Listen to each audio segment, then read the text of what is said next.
नमस्कार, मैं हूं मनोज वर्मा और आप देख रहे हैं अटेंशन। मध्य प्रदेश में 80 लाख से ज़्यादा दलित वोटर हैं। मध्य प्रदेश की जनसंख्या में इनकी हिस्सेदारी 15% से भी ज़्यादा है और 35 सीटों को अनुसूचित जाति के लिए रिजर्व रखा गया है। इसके अलावा 50 सीट ऐसी हैं जहां दलितों की मौजूदगी अच्छी खासी है। दलितों का झुकाव जिस राजनीतिक दल की तरफ होता है, सत्ता उसकी बनती है। 2018 के चुनाव में दलितों ने कांग्रेस का साथ दिया था, उसके पहले दलित भाजपा के साथ थे। इस बार भाजपा और कांग्रेस दोनों इस वर्ग को लुभाने की कोशिश कर रहे हैं। मुख्यमंत्री शिवराज सिंह चौहान ने सागर के गांव में 100 करोड़ की लागत से विशाल वाल्मीकि मंदिर बनवाने की घोषणा की थी। उस मंदिर के लिए बजट में प्रावधान भी किया है और अब भाजपा हर घर से पत्थर, ईंट और चावल इकट्ठा कर रही है। हर गांव की एक मुट्ठी मिट्टी ली जा रही है। चावल का उपयोग मंदिर निर्माण के बाद आयोजित भोज में किया जाएगा और ईंट, पत्थर, मिट्टी का मंदिर निर्माण में उपयोग होगा। सीएम शिवराज का कहना है कि ऐसा सामाजिक समरसता के लिए किया जा रहा है। क्या भाजपा के इस अभियान से दलित बहुल सीटों पर भाजपा को बढ़त मिलेगी और कांग्रेस इस अभियान को कैसे काउंटर करेगी, ये जानेंगे, लेकिन पहले देखिए ये रिपोर्ट।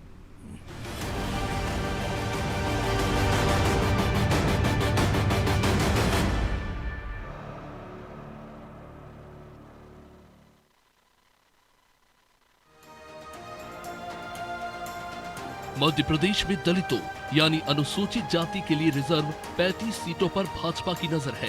दलितों को साधने के लिए भाजपा हर संभव प्रयास कर रही है। फरवरी माह में संत रविदास जयंती पर बड़े आयोजन में स्वयं सीएम शिवराज सिंह चौहान शामिल हुए थे। उस समय सीएम शिवराज ने सागर में नरयावली के बड़तुमा गांव में 11 एकड़ के क्षेत्र में संत रविदास का विशाल मंदिर बनाने की घोषणा की थी। रविवार को प्रदेश भाजपा कार्यालय में आयोजित समारोह में शिवराज ने अनुसूचित जाति मोर्चा के कार्यकर्ताओं को संबोधित करते हुए कहा कि इस मंदिर के लिए बजट में 100 करोड़ का प्रावधान किया गया है। उन्होंने ये भी कहा कि भाजपा कार्यकर्ता हर घर से मंदिर के लिए ईंट, पत्थर और चावल का चंदा करेंगे। इस बारे में भाजपा प्रदेश अध्यक्ष विष्णुदत्त शर्मा का कहना है कि जन भावनाओं को संत रविदास से जोड़ने के लिए चावल, ईंट आदि का चंदा किया जा रहा है और हर गांव की एक मुट्ठी मिट्टी लाई जा रही है। संत रविदास जी केवल अनुसूचित जाति में मात्र अनुयायी नहीं है, उनके अनुयायी हर समाज वर्ग में हैं।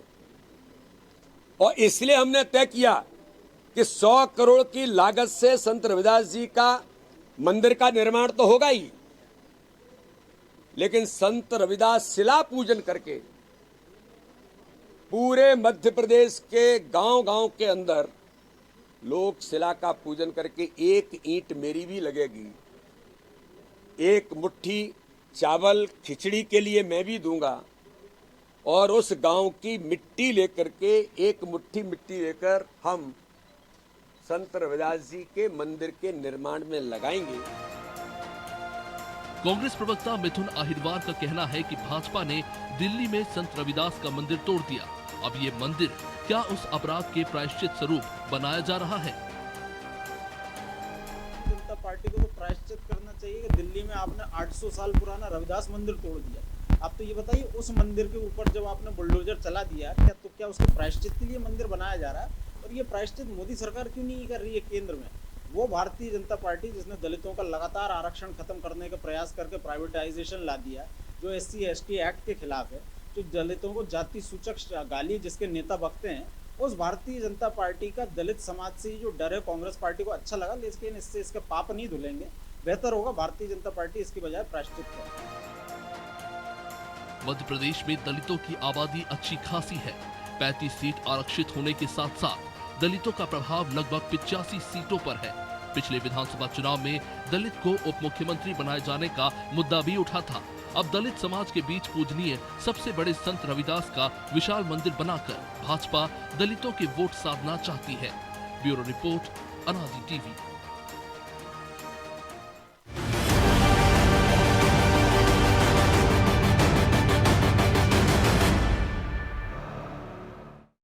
तो अब दलितों पर दाव, इसी पर चर्चा करने के लिए हमारे साथ जुड़ गए वरिष्ठ पत्रकार अनिल सरवैया और देवदत्त दुबे। वो स्वागत है आप दोनों का। और सबसे पहले अनिल, आपके पास आऊँगा कि हमने एक विडंबना ये कहेंगे हम कि अगर रविदास हो, कबीर हो, तुकाराम हो, ज्ञानेश्वर हो, तमाम सारे संतों को हमने जाति के फांचों में फिट कर दिया है।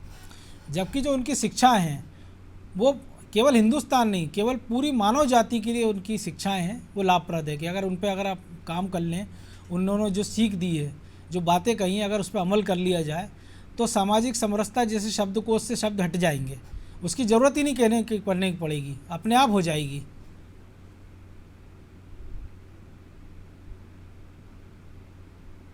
आ रही है आपको बिल्कुल आवाज़? मनोज जी, नहीं आप जी। हाँ, मुझे आपकी आवाज आ रही है, पर मुझे आपकी स्क्रीन नहीं दिख पा रहा है कुछ भी। स्क्रीन को नहीं देख पा रहा हूँ मैं आपको। तो बिल्कुल आपने बिल्कुल सही बात कही है मनोज जी।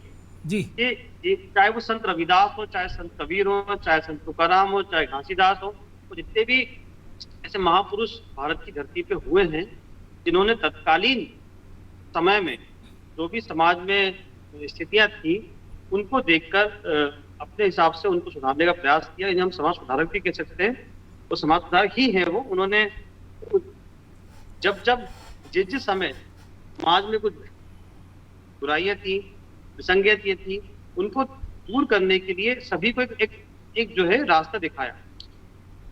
कालांतर में हुआ ऐसा कि सभी को इनको बांट दिया गया या वो बट गए, कोई किसी विचारधारा के लिए हो गया, किसी ने अपना उनको बनाया, और इसके कारण ये सब बातें होती गई। इसी में आपको उदाहरण दूं, जैसे हम जब भारत में देखते हैं डॉक्टर भीमराव अंबेडकर, हमने उनकी एक छवि यहाँ पर गढ़ दी है कि साहब वो दलितों के मसीहा थे, समाज सुधारक, जबकि उससे पहले डॉक्टर भीमराव अंबेडकर एक बहुत बड़े अर्थशास्त्री हुआ करते। उनकी पूरी शिक्षा अर्थशास्त्र की है, उनकी पढ़ाई पूरी अर्थशास्त्र। तो कहने का मतलब ये है कि जो मूल जितने भी ऐसे भारत में महान आदर्श पुरुष रहे, महापुरुष रहे, संत रहे, उन्होंने समाज को सुधारने के लिए अपनी संस्कृति को के अनुरूप लोग आचरण करें, व्यवहार करें, उसके लिए उन्होंने लगातार काम किया। अब अभी हम जब देखते हैं कि राजनीतिक दल चूंकि इस देश में या लोकतंत्र में जब हम देखते हैं तो लोकतंत्र इसी से उसको परिभाषित किया जाता है कि जिसके पास जितनी ज्यादा लोगों का समर्थन होगा उसको लोकतंत्र, उस समर्थन को पाने के लिए उसको भारतीय समाज को इतने छोटे जो काशीराम भी कहते थे कि जिसकी जितनी हिस्सेदारी उसकी उतनी भागीदारी। तो राजनीतिक दलों ने, और खासकर आज का जो इलेक्टोरल पॉलिटिक्स है आज की, उसमें हर दल ये चाहता है कि हर समाज में उसकी पेट हो, हर समाज का उसको समर्थन मिले, और उसको प्राप्त करने के लिए हर समाज के जो महापुरुष हैं, संत हैं, उनको उन तक सीमित कर दिया गया, उन पर केंद्रित जो है बातें होने लगी।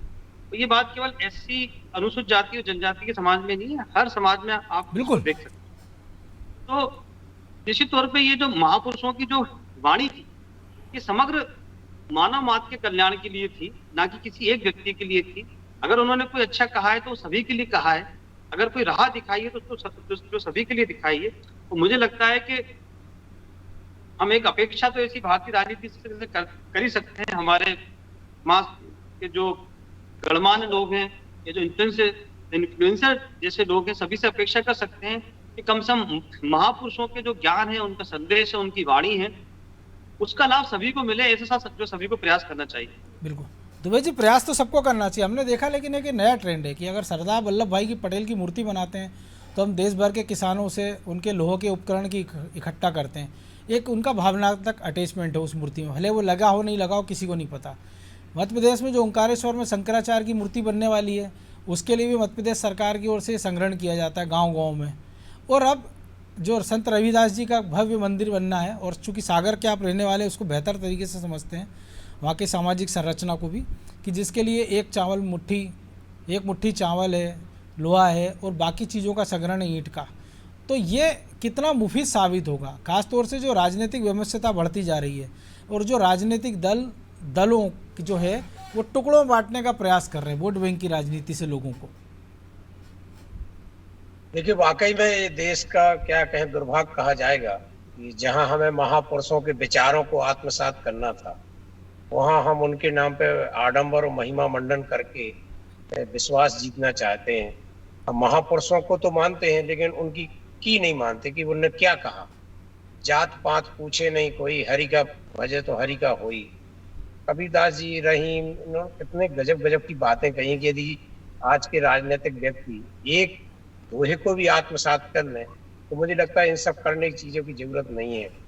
जिस तरह से हमें एक एक घर में विचार पहुंचाने थे उनके, तो आज हम उनको जोड़ पाते और उससे एक समृद्ध समाज, समृद्ध प्रदेश और समृद्ध देश, एक हिंदू वाला जो कॉन्सेप्ट है वो भी सही हो पाता कि हम उनके विचारों को बाकी सभी जातियों को जोड़ पाते। लेकिन हम भौतिक रूप से उनको जोड़ना चाहते हैं, चावल से, मिट्टी से, इससे।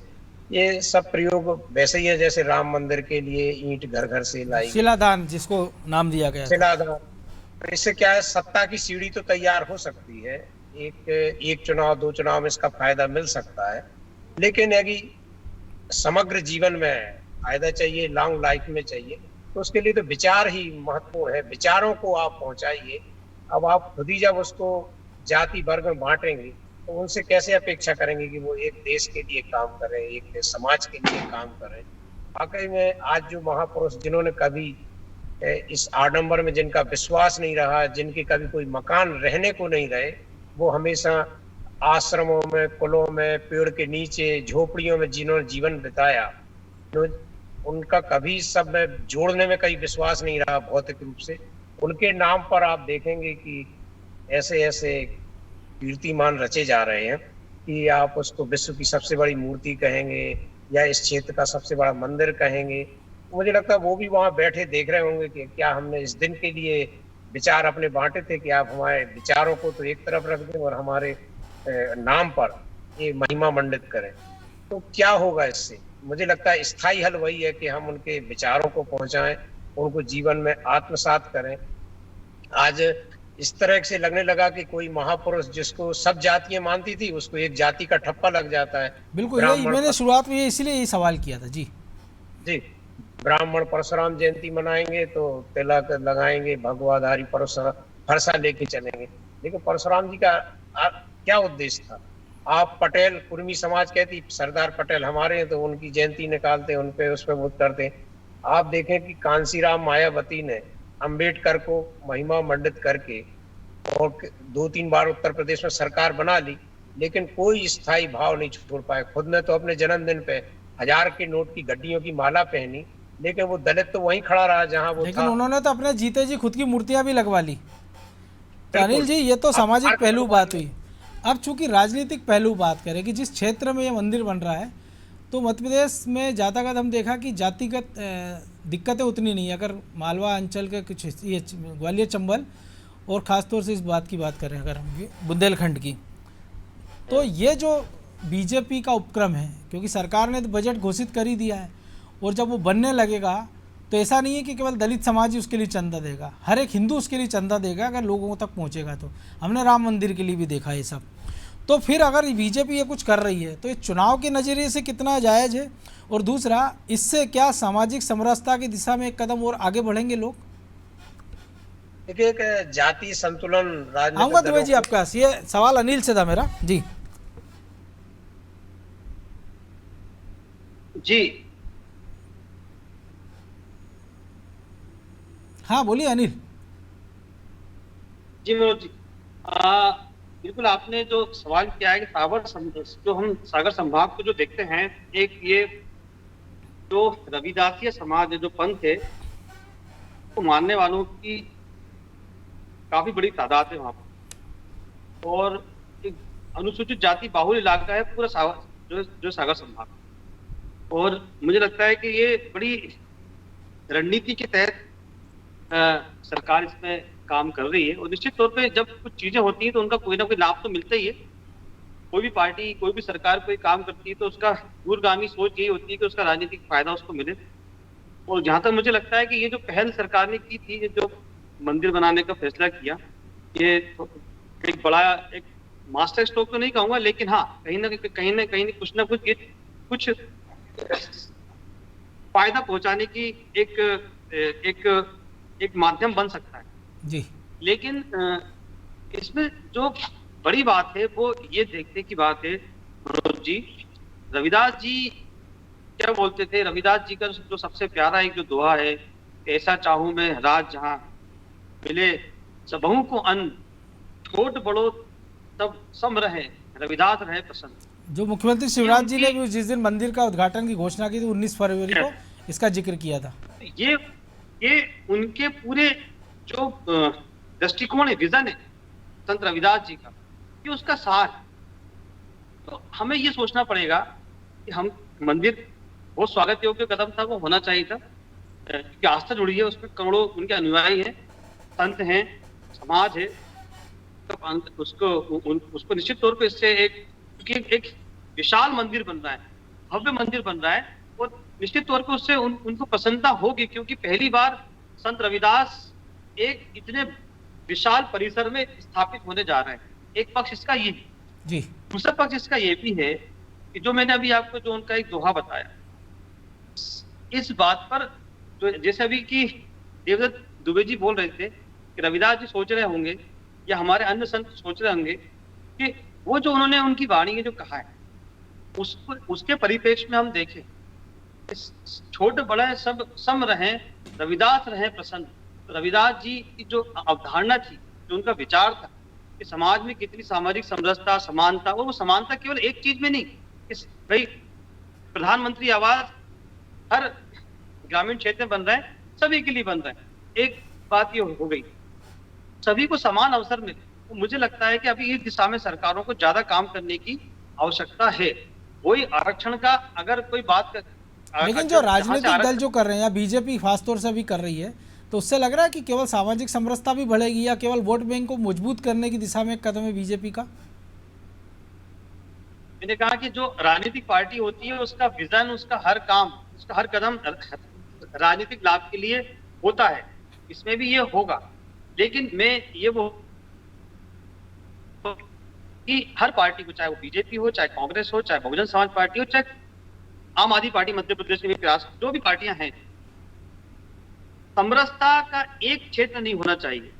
समरसता तभी सार्थक है जब वो सभी रूप से आए। जैसे कि भारत के संविधान को लिखते समय अगर आप डॉक्टर अंबेडकर के संविधान सभा का भाषण देखते हैं तो उन्होंने क्या कहा कि संविधान में दी गई सामाजिक समानता, शैक्षणिक समानता, ये तब तक अधूरी है जब तक आर्थिक समानता नहीं आती। अगर समाज में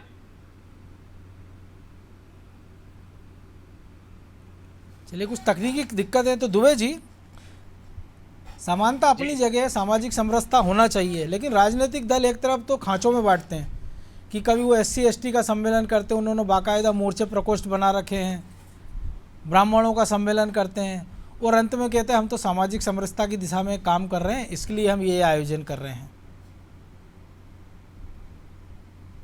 देखिए, समाज की राजनीति देश में देख ली हमने, कि समाजवाद की भी देख ली कि लोहिया की कितनी माला जपी मुलायम सिंह, अखिलेश यादव और भी लोगों ने, और जब परिवारवाद को जिस तरह से पद बांटे गए, क्या लोहिया का यही समाजवाद था? जैसे मैंने पहले जिक्र किया था, यदि मूर्तियों से और मंदिरों से ही स्थायित्व होता तो बसपा कभी उत्तर प्रदेश में सिमटती ना, इतनी मूर्ति, इतने पार्क, इतने सब लग गए। अभी बात केवल यही है कि आप जो कह रहे हैं उस दिशा में नीचे तक क्या पहुंच रहा है, उस वर्ग को उठाने की दिशा में आप क्या कर रहे हैं। यदि उसमें आप थोड़ा भी सफल होते हैं तो मुझे लगता है ये सफलता होगी। अन्यथा तो ये जो सामाजिक समीकरण है, क्या होता है, जिस जाति का सम्मेलन होता है फिर वहां के भाषण सुनो तो लगता है कि पूरी सरकार, पूरा नेता का फोकस इसी जाति पे है, यही सबसे बड़ी जाति है, यही उद्धारक है, और अब इस वर्ग का एकदम उत्थान हो ही जाएगा, ऐसा लगता है कि जब नेता मन से भाषण देता है। बिल्कुल। और यदि ऐसा हुआ होता तो आज मुझे लगता है खाई फाट दी गई होती देश में, असमानता नहीं रहती। लेकिन केवल आप वोट, जो कभी समस्या समाधान के लिए बना था लोकतंत्र, वोट, वो खुद एक समस्या बन गया है। वोट के लिए ना नेता सच कह पा रहे हैं और ना जनता भी नहीं सच सुन पा रही। जनता को भी ये समझना पड़ेगा कि हम केवल मानवीय आधार पर और उन उद्देश्यों के आधार पर वोट करें कि कौन समाज, प्रदेश और देश हित में काम करेगा। और बहुत सारे उदाहरण हैं ऐसे, जब बुंदेलखंड की जहाँ की बात चल रही है वहाँ वाकई में कई उदाहरण ऐसे हैं जहाँ जाति को कोई प्राथमिकता नहीं मिली। रत्नेश सालोमन ईसाई समुदाय से आते थे और वो लोधी बाहुल्य सीट में हमेशा जीतते रहे। बिल्कुल। भानु राणा देवरी विधानसभा से चुनाव जीते जहाँ उनकी जाति का, उनका स्वयं का वोट भी नहीं था, वहाँ यादव और लोधी बाहुल्य था। नारायण प्रजापति बंडा से जीता जहाँ लोधी और यादव बाहुल्य सीट थी। प्रजापति की कोई संख्या नहीं। ये जनता बीच बीच में उदाहरण भी देती है कि भाई आप केवल जाति के आधार पर मत करो, लेकिन एक लग गया है थोक में वोट कैसे मिले, या तो धर्म के आधार पर या जाति के आधार पर। तो वो जो सिलसिला चल चुका है उसको छोड़ना नहीं चाहता है कि इसमें थोक वोटों का इंतजाम हो जाता है। बाकी यदि आप विकास के मायने में वोट लेंगे तो उसके लिए बहुत परिश्रम करना पड़ता है, श्रम करना पड़ता है, लोगों के सुख दुख में आपको साथ निभाना पड़ता है। तो ये कोई आजकल मेहनत नहीं करना चाहता, शॉर्टकट में जो वोट प्राप्त करने की प्रथा चली है उसके कारण ये जातियों की। लेकिन आपको नहीं लग रहा कि मंदिर अपनी जगह बनना चाहिए महापुरुषों के लिए, इतने बड़े मंदिर, क्योंकि बहुत सारे करोड़ों लोगों की आस्था जुड़ी होती है, लेकिन इसके साथ ही उस वर्ग के विकास के लिए भी तो पहले कुछ योजना बनाना चाहिए जो केवल कागजों में ना रहे। बिल्कुल, और मंदिर बने तो उस उद्देश्य के लिए बने। पहले मंदिर किस बात के लिए बनते थे? मंदिर इस बात के लिए बनते थे कि जहां आप अपना स्वाभिमान बचा सके। मैंने एक स्वाध्याय परिवार में देखा कि बड़े परिवार के लोग वहां अपना गेहूं या पैसा रख देते थे, और जिसको जरूरत पड़े वो वहां से ले आते थे, या बड़े बड़े फैसले मंदिर में होते थे, कोर्ट कचहरी या थाने जाने की जरूरत नहीं पड़ती थी। तो एक आस्था का केंद्र था जहां लोग अपना सुख दुख व्यक्त कर सके, जहां एकता की बातें कर सके, जहां उत्सव मना सके। लेकिन अब तो कई बार होता है कि मंदिर तोड़ के और फिर जातिगत हिंसा फैलाई जाती है। तो मुझे लगता है कि वो पवित्र उद्देश्य जो मंदिर का है कि जिसके मन मंदिर में उजाला कर दे हर व्यक्ति के, वो मंदिर है। जहां से आप मन के सब क्लेश मिटा दें, अंधकार मिटा दें, वो मंदिर है। तो यदि मंदिर भी बनाए बहुत अच्छी चीज है, लेकिन वहां से समाज के वैचारिक उत्थान के लिए जो काम हो सकता है वो काम हो तो मुझे लगता है कि इसकी सार्थकता होगी। निश्चित तौर पर बिल्कुल बड़ी बात कही आपने कि सार्थकता होगी, और उम्मीद की जाना चाहिए कि राजनीतिक दल भी वोट बैंक की राजनीति से परे होकर इस दिशा में काम करें। बहरहाल समय की कमी है, इसलिए आप दोनों का बहुत धन्यवाद, अनिल जी आपका भी और देवदत्त जी आपका भी। तो निश्चित तौर पर दलितों पर बीजेपी बड़ा दाव लगाने वाला ही है, और हो भी क्यों ना, क्योंकि हमने 2018 के चुनाव में देखा था कि दलितों की नाराजगी के बाद बीजेपी को मध्य प्रदेश में सत्ता गंवाना पड़ी थी, और अब इस वर्ग को लुभाने के लिए बीजेपी कोई कोर कसर नहीं छोड़ना चाह रही है। और जिस प्रकार का सामाजिक समरसता के लिए आयोजन किया जा रहा है, तो उम्मीद की जाना चाहिए कि ये केवल चुनावी दृष्टि से नहीं होगा, बल्कि जब मंदिर बन चुका होगा रविदास जी का, उसके बाद भी सामाजिक समरसता का ये दौर जारी रहे, और रविदास के बाद किसी और महापुरुष का जब मंदिर बने तो उस पर भी यह व्यवस्था लागू हो। तो अटेंशन में आज इतना ही, मुझे दीजिए इजाज़त, और आप देखते रहिए अनादि टीवी। नमस्कार।